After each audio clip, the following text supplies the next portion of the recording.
4 PM news network में दोस्तों आपका स्वागत है। मैं हूं आपके साथ राशिद ज़हीर। पूरा देश और पूरा विश्व इस बात का इंतज़ार कर रहा था कि मोदी जी सऊदी अरब से अपना दौरा स्थगित करके बीच में छोड़ करके जब भारत की धरती पर उतरे तो अपने कार्यालय अपने घर में जाना मुनासिब नहीं समझा। एयरपोर्ट पर ही तमाम अधिकारियों को, जिम्मेदार व्यक्तियों को बुलाया और मीटिंग की। लग ये रहा था कि अब पाकिस्तान पर स्ट्राइक कर दी जाएगी या फिर उन लोगों पर जो कि उस पहलगाम नरसंहार के पहलगाम के अंदर जो कत्ल व गारत किया गया उसके ज़िम्मेदार हैं। पता चला इंडियन एक्सप्रेस की रिपोर्ट के मुताबिक कि वो बदमाश, वो आतंकवादी नज़र तो आए थे 5 दिन में 4 बार, लेकिन भूमिगत हो गए। बात यह है दोस्तों, इस बात पर सवाल उठाना ही दरअसल देश के अंदर देशद्रोह की संज्ञा बताई जा रही है कि साहब आपने पूछ कैसे लिया है ये। अरे साहब, जब पहलगाम के अंदर देश के विभिन्न हिस्सों के लोगों को मार दिया जाता है और उनके जनाजे जब अपने अपने मोहल्ले में, शहर में आते हैं, तो वहाँ के लोग क्या इतना सवाल नहीं कर सकते आपसे कि हमारे यहाँ गए लोगों की आपने सुरक्षा किन कारणों से की थी। बहरहाल दोस्तों, ये तो आपको मालूम है। मैं आपको खबर ये देना हाजिर हुआ कि आखिरकार 22 तारीख में ये हमला हुआ। उसके बाद एयरपोर्ट पर प्रधानमंत्री जी आ गए, लेकिन फिर कोई हलचल नज़र नहीं आई। अचानक बिहार में नज़र आए। बिहार का चुनावी समर जो चलने वाला है उसकी तैयारी करते हुए नजर आए। अब सुना फिर दोबारा बिहार जा रहे हैं। पता ये चला कि जब वहाँ से लौटे थे एयरपोर्ट तक तो शायद पूरा जोश था, पूरा खरोश था और कुछ करने का मन में इच्छा भी थी। और देश की मीडिया ने आखिरकार एक ऐसा हाइप बना दिया कि मोदी जी अगर अब चाहने के बावजूद भी, अगर ये चाहे ना कि बातचीत से मसला हल हो, उनको लड़ना ही पड़ेगा। मैं आपको 2 बातें बताने आया था इस एपिसोड में कि पहली बात तो यह है कि जब इतने गुस्से में वापस आए थे, इतनी तकलीफ में वापस आए थे, तो अचानक चुनावी समर में क्यों लग गए। ये बात मुझे इसलिए करनी पड़ रही है 8-10 दिन बाद कि अब जो है आपको मालूम होगा वो जाति जनगणना वाला मामला आ गया था। अब भी इंतज़ार यही कर रहे थे लोग कि आखिरकार मोदी जी आएंगे, मोदी जी कुछ ना कुछ करेंगे। जाति जनगणना देश का मुद्दा तो है जिसको मानने में आपने बहुत देर लगा दी है, जिसको आप और आपके नेता हज़ारों बार कंडेम कर चुके हैं कि ये देश को तोड़ने वाला है, ये तो अंग्रेज़ों के समय का है, ये तो दुनिया। आखिरकार आपको पता चला, चूँकि आप किसान बिल बनाते समय भी, किसानों के लिए कानून जो आपने बनाए थे, उस वक्त भी आपको शायद नहीं मालूम था कि साहब किसानों की दरअसल भलाई किस में है। वो अनपढ़ किसान जिनको आप कह रहे थे खालिस्तानी और जाने क्या क्या, उन लोगों ने अपनी ज़िद के आगे आपको झुका दिया और आपको आखिरकार पता चला कि नहीं, किसान बेवकूफ़ नहीं है, किसान आपकी बातों में नहीं आएगा। वो जानता है कि आप अपने उद्योगपति दोस्तों को किस प्रकार का फ़ायदा करवाना चाहते हैं। जो आरोप आप पे लगते हैं उसके मुताबिक मैं ये बात कह रहा हूँ। खैर दोस्तों, मैं आपको अपनी बात को आगे लेकर चलता हूँ। आए तो इसीलिए तो फिर बीच में ऐसा क्या हुआ, किस आदमी का फ़ोन आ गया, किसने हमारे जज्बातों पर ठंडा पानी डाल दिया, किसने जो है उन तमाम जोश व खरोश को ठंडा करके रख दिया, जिसमें हमें ये लग रहा था कि इस बार ऐसी स्ट्राइक होने जा रही है कि जो आतंकवाद की कमर ही तोड़ देगी, चाहे वो इंडिया के अंदर हो, वो POK में हो या पाकिस्तान में या दुनिया के किसी दूसरे हिस्से में हो। अभी तक कुछ नहीं हुआ। फिर इंतज़ार करते रहे, पूरा देश देखता रहा, लेकिन अचानक हुआ यूँ कि अधिकारी तो बुलाए थे, सेना के CDS वगैरह सब बुलाए थे, लेकिन मोहन भागवत से मिलने चले गए। तब भी माथा ठनका कि मोहन भागवत कौन से जो है वॉर के स्पेशलिस्ट हैं, कौन से स्ट्राइक के स्पेशलिस्ट हैं। उनका दावा तो ये रहता है RSS का कि हमारा जो RSS का कार्यकर्ता वो लाठी लेके तोप को उड़ा के रख देगा चीन की। ये तो कहता है, मतलब चीन की नहीं, पाकिस्तान की। चीन का तो चै भी नहीं निकलता इनके मुँह से।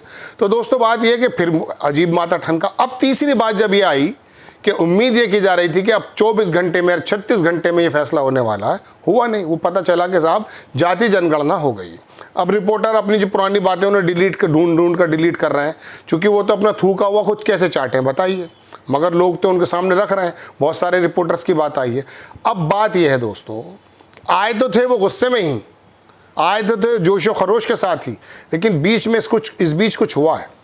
ट्रंप की तरफ से हुआ है, अमेरिका की तरफ से हुआ, हम कुछ नहीं कह सकते। अलबत्ता जज्बात ठंडे हो गए। लेकिन इस युद्ध में जो जाने को तैयार होंगे मोदी जी, उसकी एक अहम वजह है।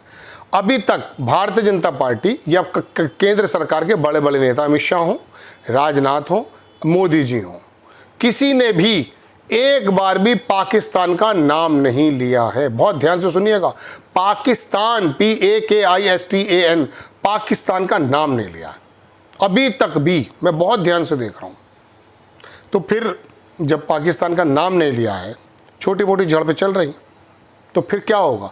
हुआ यह है दोस्तों कि ये जो नोएडा में बैठे हुए बागड़ बिल्ले हैं, जिन्होंने अपनी स्क्रीन के अंदर से कहीं से तो राफेल विमान निकाल दिया है, कहीं से तोप निकाल दी है, और वो जो लड़की बैठी हुई है बराबर में एंकर, वो अपने हस्बैंड से कितनी ज़बान चलाती होगी, इस बात का अंदाज़ा कर लें कि वो धारा परवाह चीखे जा रही है, चीखे जा रही है, टेलीप्रॉम्प्टर पर बोलते बोलते चीखे जा रही है। उसके गले के अंदर उसकी नस इतनी मोटी हो चुकी है।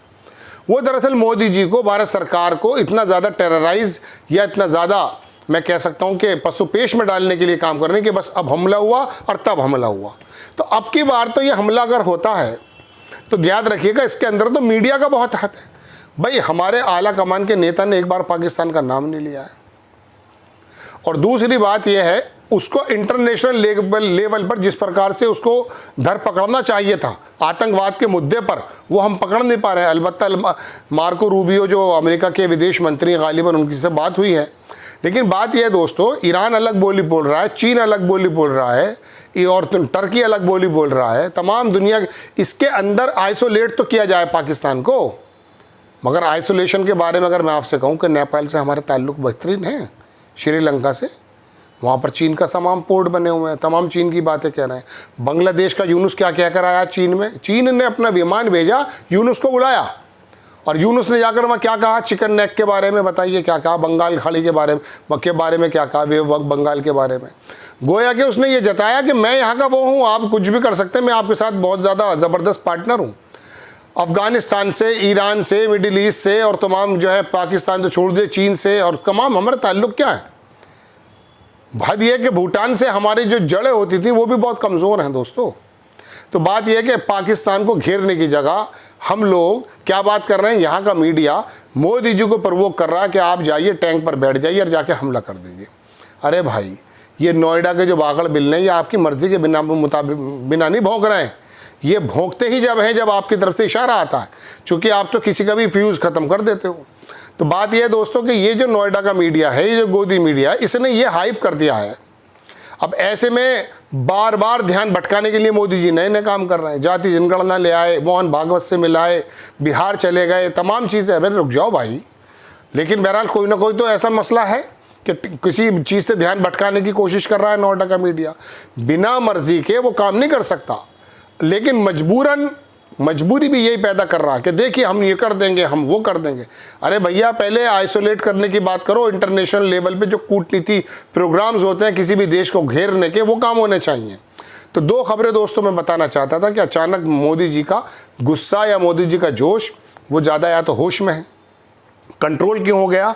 और दूसरी बात मैं आपको बताना चाहता हूं कि मोदी जी के मुंह से निकला हुआ कोई पाकिस्तान का नाम नहीं है, लेकिन फिर भी वो बराबर देश के अंदर के जो इंटरनल मुद्दे हैं उसको छेड़े जा रहे हैं ताकि जहन बटे।